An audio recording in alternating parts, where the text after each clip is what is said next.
Hello guys, welcome back to my YouTube channel. Today I want to show you my new refrigerator, side by side Samsung side by side ref. Ito nga pala yung pinagpalitan namin, the negosyo inverter. Binili kasi ito ng asawa ko and mas prefer ko itong malaki kasi hindi mo na kailangan mag-defrost, unlike dito kay negosyo inverter na kailangan pang may namumoding yellow siya sa freezer. Pero okay naman siya. So far, so good. Wala kaming problema kay negosyo inverter.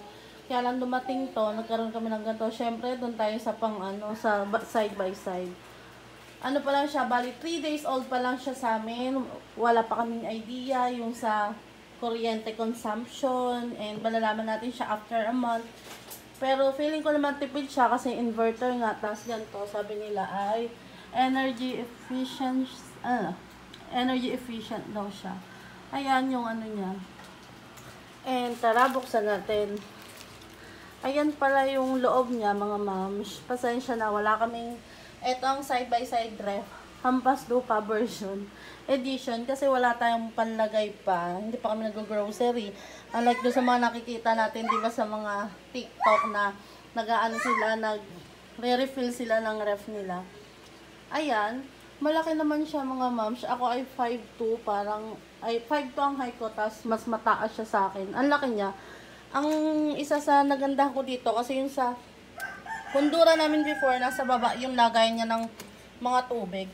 Eto, ano lang siya, hindi ko na kailangang yumuko, hindi na nasakit likod ko sa pagyuko, sa pagkuha ng tubig.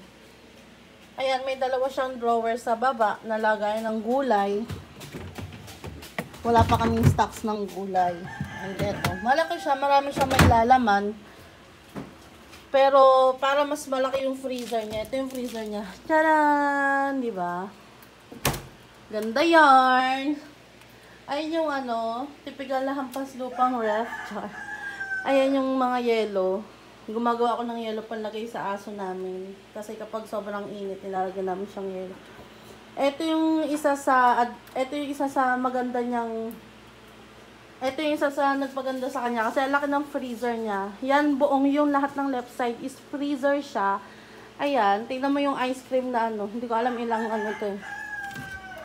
Ano bang 1.7 liters tamo o, dalawa magkapatong para magkaroon kayo ng idea. Dan Eric ice cream, favorite namin. Ayan, di ba ang dami niyang mailalaman sa freezer. Kung kayo nag-i-stock ang pamilya nyo, very good to sa inyo. Para sa inyo yung gantong ref.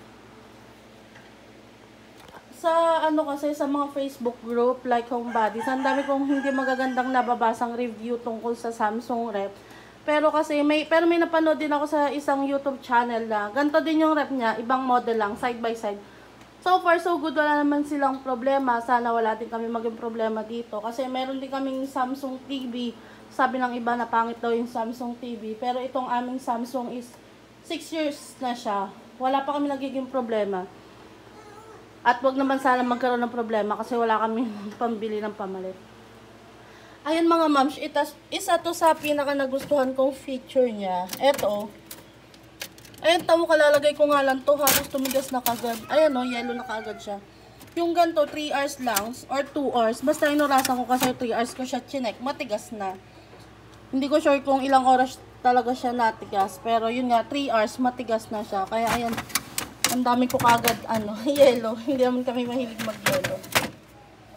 Ayan, ito ang isa sa pinakamaganda niyang katulad kasi ng mga ate ko, doon sa kabilang bahay. Mahilig sila sa uminom ng mga soft drinks na may yellow, galing sa rep, pero yellowhan pa. Ito, masasuggest ko sa inyo itong gantong rep. Kasi ayan, ang bilis niyang gumawa. 3 hours lang, buo na kaagad.